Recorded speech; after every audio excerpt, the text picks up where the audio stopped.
വൈശാലി ഭാഗം 34. പ്രതീക്ഷിച്ചതുപോലെ അവൾ ടെറസിൽ നിൽക്കുന്നുണ്ട്. വിഷ്ണുവിന് ശ്വാസം നേരെ വീണതുപോലെ തോന്നി. ടെറസിൽ ആകാശത്തേക്ക് നോക്കി താഴെ ഇരിക്കുകയാണവൾ. വിഷ്ണു അവൾക്കടുത്തേക്ക് നടന്നു. വൈശു, അവൻ അവളെ വിളിച്ചു. കരഞ്ഞു കലങ്ങിയ കണ്ണുകളോടെ അവൾ അവനെ മുഖമുയർത്തി നോക്കി. വിഷ്ണു വന്ന് അവളുടെ അരികിലേക്കിരുന്നു. എന്താടാ? അവൻ്റെ ആ ഒരൊറ്റ ചോദ്യത്തിൽ വൈശാലി പൊട്ടിക്കരഞ്ഞുപോയി. നിർത്താനാവാത്തതുപോലെ അവളിലെ സങ്കടങ്ങളെല്ലാം അണപൊട്ടിയൊഴുകി. വിഷ്ണു എതിർത്തില്ല. ഇത്രനാളും തന്നോട് പോലും പറയാതെ അവളിൽ തിങ്ങി വിങ്ങിക്കൊണ്ടിരുന്ന സങ്കടങ്ങളെല്ലാം അവളായി തന്നെ പറഞ്ഞു തീർക്കട്ടെ എന്ന് കരുതി. അവളിലെ ദുഃഖങ്ങളെല്ലാം കരഞ്ഞു തീർക്കട്ടെ എന്ന് കരുതി. അങ്ങനെ കരഞ്ഞു തീർത്തെങ്കിലും അവളിലെ ദുഃഖത്തിൻ്റെ ആഴം കുറയട്ടെ എന്ന് കരുതി. ഇതുവരെ എല്ലാ ദുഃഖങ്ങളും ആരോടും പറയാതെ, പുറത്ത് പ്രകടിപ്പിക്കാതെ ഒറ്റയ്ക്ക് എല്ലാം ഒതുക്കി വെച്ചിരിക്കുകയായിരുന്നു. അതിൽ നിന്നെല്ലാം അവൾക്കൊരാശ്വാസം ലഭിക്കട്ടെ എന്ന് കരുതിയവൻ അവളെ തന്നിലേക്ക് ചേർത്തിരുത്തി. വിഷ്ണുവിൻ്റെ തോളിലേക്ക് മുഖമമർത്തി അവളുടെ ഉള്ളിലുള്ള സങ്കടങ്ങളെല്ലാം അവൾ കരഞ്ഞു തീർത്തു. വൈശാലി, മതി. കരച്ചിൽ അധികരിച്ചതും വിഷ്ണു അവളെ വിളിച്ചു. അധികമായതും അവന് സഹിക്കാനാവുന്നുണ്ടായിരുന്നില്ല. വൈശു, ഇങ്ങനെ കരയാൻ മാത്രം ഇവിടെ ഒന്നും ഉണ്ടായിട്ടില്ല. വിഷ്ണു അവളെ ആശ്വസിപ്പിക്കാൻ എന്ന പോലെ പറഞ്ഞു. സായത്തുമ്പിൽ കണ്ണുനീർ തുടച്ച് വൈശാലി വിഷ്ണുവിനെ നോക്കി. സത്യം, സത്യം മാത്രം പറയണം വിഷ്ണു. നിനക്ക് എന്നെക്കുറിച്ച് എല്ലാം അറിയാം അല്ലേ? അവൾ വിഷ്ണുവിൻ്റെ കോളറിൽ പിടിച്ച് തൻ്റെ മുന്നിലേക്ക് വലിച്ചുകൊണ്ട് ചോദിച്ചു. അവളുടെ ആ ചോദ്യത്തിൽ വിഷ്ണു ഒന്ന് പകച്ചു. വൈശാലി, അവൻ തൻ്റെ മേലുള്ള അവളുടെ പിടി പിടിപ്പിച്ചു. വൈശാലി അവനെ നോക്കി നിന്നു. എന്താടാ? വിഷ്ണു അവളുടെ കവിളിലൊന്ന് തലോടി. വൈശാലി അവനെ വീണ്ടും മുറുക്കി കെട്ടിപ്പിടിച്ചു. എന്നെ വിട്ട് പോവല്ലേ വിഷ്ണു, എനിക്ക് ആരുമില്ല. നീ കൂടെ പോയാൽ പിന്നെ ഞാനില്ല, ഞാൻ മരിച്ചു പോവും. അവനെ ഇറുക്കി കെട്ടിപ്പിടിച്ചുകൊണ്ട് പിച്ചും പേയും പറയും കണക്ക് അവനോട് ഓരോന്ന് പറഞ്ഞുകൊണ്ടിരുന്നു വൈശാലി. വിഷ്ണു അവളെ വീണ്ടും തന്നിലേക്ക് ചേർത്തിരുത്തി. അല്പനേരം അവളുടെ തലയിൽ ഒന്ന് തലോടി. അവളൊന്ന് ഓക്കെ ആവുന്നത് വരെ കിടക്കാം നമുക്ക്. കുറച്ചു സമയമായിട്ടും അവൾ ഒന്നും മിണ്ടുന്നില്ലെന്ന് കണ്ടതും വിഷ്ണു അവളോട് ചോദിച്ചു. വേണ്ട. കരഞ്ഞതുകൊണ്ട് തന്നെ അവളുടെ ശബ്ദം അടഞ്ഞു പോയിട്ടുണ്ട്. എങ്കിലും ഒരുതരം വാശിയോടെ അവൾ പറഞ്ഞു. എങ്കിൽ ഞാനൊരു കഥ പറയട്ടെ വൈശാലി? അവളുടെ തലയിലൊന്ന് തലോടിക്കൊണ്ട് അവൻ അരുമയായി ചോദിച്ചു. വൈശാലി അവൻ്റെ നെഞ്ചിലേക്ക് ചേർന്നിരുന്ന് മുഖം ഉയർത്തി അവനെ നോക്കി. താമരക്കുളം ശ്രീകൃഷ്ണ ക്ഷേത്രം. ആ പേര് കേട്ടപ്പോൾ തന്നെ വൈശാലി അവനെ മുഖമുയർത്തി നോക്കി. അവിടെ സ്ഥിരമായിട്ടൊരു പെൺകുട്ടി വരും. യൂണിഫോമൊക്കെ ഇട്ട് മുടി കുളിർപ്പിന്നിലൊക്കെ കെട്ടി എന്നും ഭഗവാന്റെ മുന്നിൽ തൊഴുതു നിൽക്കുന്നത് കാണും. പിന്നീട് കുറച്ചു സമയം പോയി കുളപ്പടവിലിരിക്കും. പിന്നെ അമ്പലത്തിൻ്റെ പിന്നിലുള്ള മഞ്ചാടി മരത്തിൻ്റെ ചോട്ടിൽ നിന്ന് മഞ്ചാടി പെറുക്കും.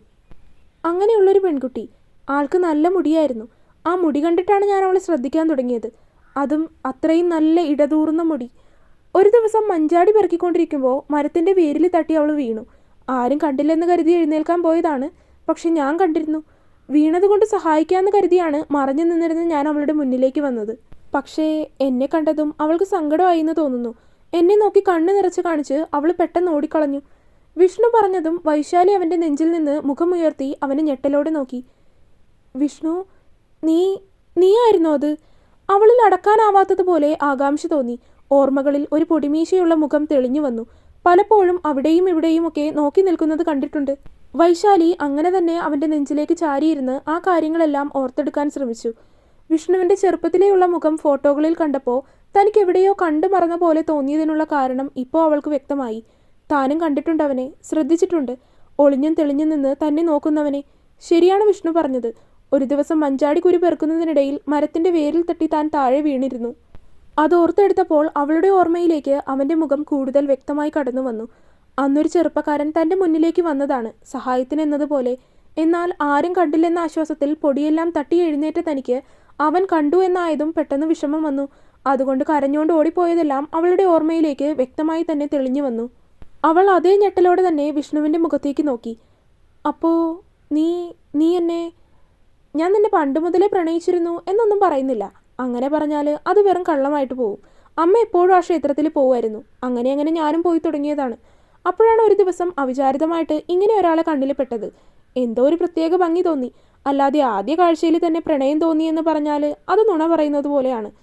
പഴയ കാര്യങ്ങളെല്ലാം പറയുമ്പോൾ വിഷ്ണുവിൻ്റെ ചുണ്ടിൽ മാഞ്ഞു പോകാതെ ഒരു പുഞ്ചിരി ഉണ്ടായിരുന്നു.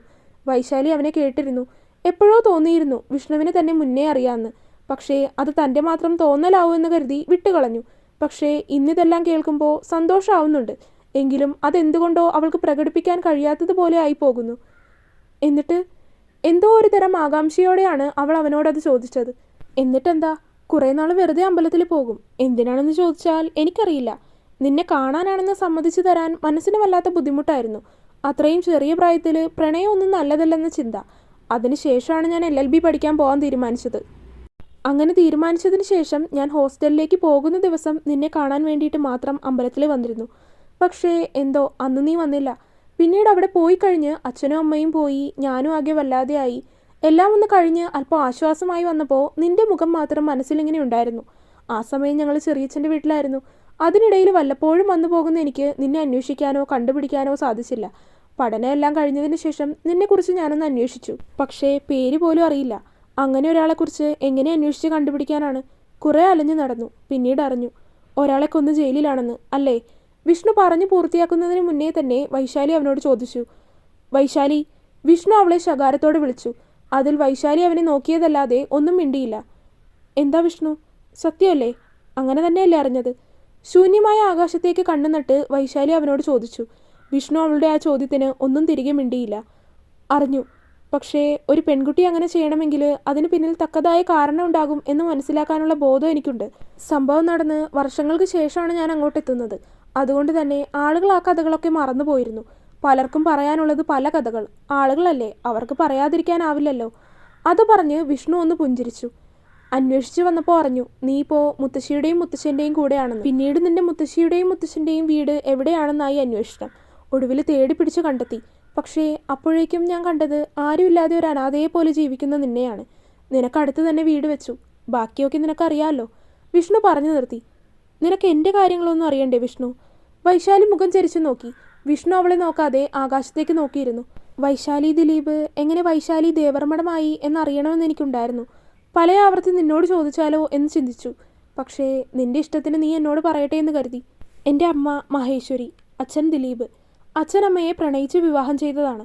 അമ്മ അത്യാവശ്യം സ്വത്തൊക്കെയുള്ള വീട്ടിലെ ആയതുകൊണ്ട് ആരും ഈ ഒരു വിവാഹത്തിന് സമ്മതിക്കില്ലെന്നായതും അമ്മ അച്ഛൻ്റെ കൂടെ ഇറങ്ങിപ്പോയതാണ്. അമ്മയാണെങ്കിൽ ആകെ ഉണ്ടായിരുന്ന ഒറ്റ മകളായിരുന്നു. അച്ഛൻ്റെ കൂടെ പോയി ജീവിച്ചു തുടങ്ങിയപ്പോൾ തന്നെ അച്ഛൻ്റെ സ്വഭാവം ഏകദേശം അമ്മയ്ക്ക് മനസ്സിലായി കാണണം. അച്ഛനൊരു ഒഴുക്കം മട്ടാണ്. വരുമ്പോൾ വരട്ടെ, പോകുമ്പോൾ പോകട്ടെ എന്ന ചിന്തയിൽ ജീവിക്കുന്ന ഒരാൾ. അച്ഛനെക്കുറിച്ച് പറയുമ്പോൾ അവളുടെ മുഖത്ത് നിറഞ്ഞു നിന്നത് പുച്ഛമായിരുന്നു. വൈകാതെ ഞാൻ ജനിച്ചു. അച്ഛന് വലിയ സന്തോഷമൊന്നും ഉണ്ടായില്ല. എങ്കിലും ഭക്ഷണത്തിനുള്ളതൊക്കെ വീട്ടിൽ കൊണ്ടുവന്ന് കൊടുക്കും, അത്ര തന്നെ. അങ്ങനെ ഞാൻ ജനിച്ചതിന് ശേഷം അമ്മയുടെ അച്ഛനും അമ്മയും ഒക്കെ കൂടിച്ചേർന്നു. സന്തോഷത്തോടെ കഴിഞ്ഞു പോയി. ഞാൻ 7ാം ക്ലാസ്സിൽ പഠിക്കുന്ന സമയം ക്ലാസ്സിൽ പോയി വന്നപ്പോൾ കണ്ടത് വീടിൻ്റെ മുറ്റത്തൊരു പന്തലാണ്. എന്താണെന്ന് മനസ്സിലായില്ല. അതിന് നടുവിൽ അനക്കമില്ലാതെ കിടക്കുന്ന അമ്മയെ കണ്ട് എനിക്ക് എന്ത് ചെയ്യണമെന്ന് അറിയില്ലായിരുന്നു. പ്രഷർ കൂടി തലകറങ്ങി വീണത് പുറത്തായിരുന്നു. കല്ലിൽ തലയിടിച്ചു. അങ്ങനെയാണ് പറഞ്ഞത്. അതായിരുന്നു എൻ്റെ ജീവിതത്തിലെ ആദ്യത്തെ ട്രോമ. അതിൽ നിന്ന് പുറത്തു വരാൻ നന്നായി പണിപ്പെട്ടു. ശരിക്കും ഒരമ്മമോളായിരുന്നു എനിക്ക്. അമ്മയെ നഷ്ടപ്പെടുന്നത് താങ്ങാനാവുന്നതിലപ്പുറമായിരുന്നു. പിന്നീട് അങ്ങോട്ട് ശരിക്കൊന്ന് ചിരിക്കാൻ പോലും എനിക്കറിയില്ലായിരുന്നു. ചിരിക്കാൻ പോലും മറന്നുപോയി. മുത്തശ്ശനും മുത്തശ്ശിയും വന്ന് എന്നെ അവരുടെ കൂടെ കൊണ്ടുപോകാമെന്ന് പറഞ്ഞെങ്കിലും അച്ഛൻ സമ്മതിച്ചില്ല. അത് പറയുമ്പോൾ അവളുടെ ശബ്ദത്തിലെ വേദന വിഷ്ണുവിന് മനസ്സിലാകുന്നുണ്ടായിരുന്നു. കളിയും ചിരിയും ഒന്നുമില്ലാതെ കുറേ നാളുകൾ. എനിക്കതെല്ലാം ശരിക്കും ഓർമ്മ പോലും ഇല്ല. ഞാൻ മാത്രമുള്ള എൻ്റെ ലോകം. അതിലാകെ ഓർത്തിരിക്കാൻ ഇഷ്ടമുള്ള 2 കാര്യങ്ങൾ മാത്രമാണുള്ളത്. ഒന്ന് ഭഗവാനെ കാണാൻ പോകുന്നത്, 2 നൃത്തം. അങ്ങനെ പഠിച്ച് +2-ലായി. 10-ൽ അത്യാവശ്യം നല്ല മാർക്കൊക്കെ വാങ്ങിയപ്പോഴാണ് എന്നെ ആരെങ്കിലുമൊക്കെ അറിയാനെങ്കിലും തുടങ്ങിയത്. അങ്ങനെ +2 കഴിഞ്ഞ് റിസൾട്ട് വരാൻ കാത്തിരിക്കുന്ന സമയം. അച്ഛനായിട്ട് പൊതുവേ അധികം സംസാരിക്കാത്ത ആളായിരുന്നു ഞാൻ. അച്ഛൻ അച്ഛൻ്റെ കാര്യം, എനിക്ക് എൻ്റെ കാര്യം. ഭക്ഷണം കൊണ്ടുവരും, അല്ലെങ്കിൽ സാധനങ്ങൾ കൊണ്ടുവരും, ഞാനതുണ്ടാക്കും. അച്ഛനും ഞാനും തമ്മിലുള്ള സംസാരങ്ങൾ പോലും വളരെ കുറവായിരുന്നു. അച്ഛന് പെയിൻറ്റ് ജോലിയായിരുന്നു. കിട്ടുന്ന വരുമാനം കൊണ്ട് ഒരു ജീവിതം. വല്ലപ്പോഴും എനിക്ക് 100-200 രൂപ തരും. എൻ്റെ ആവശ്യങ്ങൾ അതിൽ തീർക്കും. അങ്ങനെ 2 അറ്റം കൂട്ടിമുട്ടിച്ചൊരു ജീവിതം. ഇടയ്ക്കെപ്പോഴോ അച്ഛൻ്റെ സ്വഭാവത്തിൽ ഒരു വ്യത്യാസമൊക്കെ പോലെ തോന്നിയിരുന്നു എനിക്ക്. അച്ഛൻ കള്ള് കുടിക്കും, പക്ഷേ ഒരു പരിധി ഉണ്ടായിരുന്നു അതിനൊക്കെ. പക്ഷേ ആ ഇടയായിട്ട് അങ്ങനെയല്ലായിരുന്നു. പിന്നെ അത് കൂടി വന്നു. ഒരു ദിവസം അച്ഛൻ കള്ള് മാത്രമല്ല കുടിക്കുന്നത്, മറ്റു പലതും ഉണ്ടെന്ന് എനിക്ക് മനസ്സിലായി. അത് ചോദ്യം ചെയ്തതിന് അച്ഛൻ എൻ്റെ മുഖത്തടിച്ചു. എൻ്റെ ഓർമ്മയിൽ അച്ഛൻ എന്നെ ആദ്യമായിട്ടും അവസാനമായിട്ടും അന്നാണ് തല്ലുന്നത്. പിന്നീട് അച്ഛനോടുണ്ടായിരുന്ന ചെറിയ അടുപ്പം പോലും ഇല്ലാതെയായി. അങ്ങനെ +2 റിസൾട്ട് കാത്തിരിക്കുന്ന സമയം. ശ്രീകൃഷ്ണ ക്ഷേത്രത്തിൽ ഉത്സവമായിരുന്നു. ആരും ഇല്ലായിരുന്നു എന്നെ കൊണ്ടുപോകാൻ. അതുകൊണ്ട് ഒറ്റയ്ക്ക് പോയി. തിരികെ വീട്ടിലേക്ക് വരുമ്പോൾ അല്പം ഇരുട്ടായിരുന്നു. അമ്പലത്തിലെ പാട്ടൊക്കെ ഉറക്കെ കേൾക്കാം. വീട്ടിലെത്തുമ്പോൾ ഉമ്മറത്തിരുന്ന് അച്ഛനും വേറെ 1-2 പേരും നല്ല രീതിയിൽ മദ്യസേവയിലായിരുന്നു. അറപ്പോടെ മുഖം തിരിച്ച് ഞാൻ അകത്തേക്ക് കയറിപ്പോയി. ഡ്രസ്സൊക്കെ മാറി. അവരൊക്കെ അവിടെ ഇരിക്കുന്നത് കൊണ്ട് തന്നെ പിന്നെ പുറത്തേക്ക് ഇറങ്ങാൻ പോയില്ല. മുറിയിൽ തന്നെ കിടന്നു. തുടരും. അപ്പോൾ വീഡിയോ കണ്ടവരെല്ലാവരും വീഡിയോ ലൈക്ക് ചെയ്യുക. നിങ്ങളുടെ അഭിപ്രായങ്ങൾ എന്തായാലും അത് കമൻറ്റായിട്ട് അറിയിക്കുക. ചാനൽ സബ്സ്ക്രൈബ് ചെയ്യാത്തവരുണ്ടെങ്കിൽ സബ്സ്ക്രൈബ് ചെയ്യുക. അടുത്ത പാർട്ടായിട്ട് നാളെ വരാം കേട്ടോ. ബൈ.